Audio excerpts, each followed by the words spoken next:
मेरा नाम मोहम्मद आनिश है। मैं गया भूनोदर का रहायशी हूँ। कल एक शिमला 24 न्यूज़ पे एक वीडियो वायरल हुई है, उससे कारनामी की थी और सरदार अहमद ज़ैब की थी, वो फेक है। ऐसा उस पर साहित्य में कायद देना चाहना, उस पर ऑलरेडी उन्होंने FIR हुई थी, एक कब्जे के पर्चे हुए उस पर एक सबूत मौजूद है। ऑलरेडी 4 भरान उन्होंने एक कब्जे का पर्चा हो उन्हें जगह थी कब्जे की ऐसा जगह तमाशुदा जगह है। उस पर रेनू असिस्टेंट कमिश्नर तो इनके SMBR पेशावर तक आर्डर हुए थे। उसके बावजूद मुतलका पुलिस ब्लैकमेल करने की कोशिश करते हैं कि लिहाजा साढ़े में कोई तावन नहीं करती।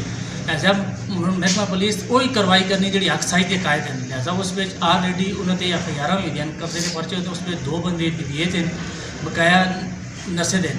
लिहाजा हक साहित जी भी कायद है वो मैं अपने मौका बयान करना जी शिमला 24 न्यूज़ पर उन्होंने वीडियो चाहिए वो फेक है।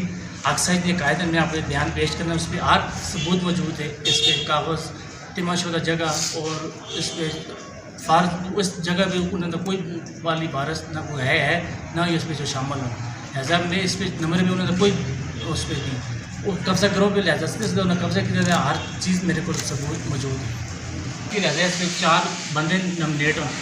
एक तो उस पर फजल राजा के सजाद है, वकार है और बासत है और नाल ना जी सिस्टर है, उसका नाम कोसर है।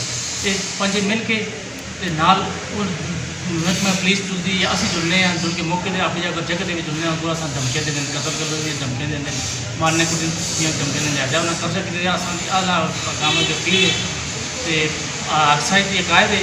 इस पर ऑलरेडी उन्हें कब्जा किया कब्जा छड़ा के दिता चले उस पर जी शिमला 24 न्यूज़ से फेक वीडियो चढ़ दी। इस तरह असी अपील करने कि इस पर ब्लैकमेल किया जो पुलिस का भी मुतलका जो थाना भनोदर की पुलिस उन्होंने भी इस पर ब्लैकमेल करते जी शिमला 24 न्यूज़ से जी वीडियो चढ़ी थी ना फेक चढ़ी थी। लिहाजा बगैर तस्दीक शुदा है। लिहाजा इससे आला काम से अपील है मेरी जिस नोटिस के लिए।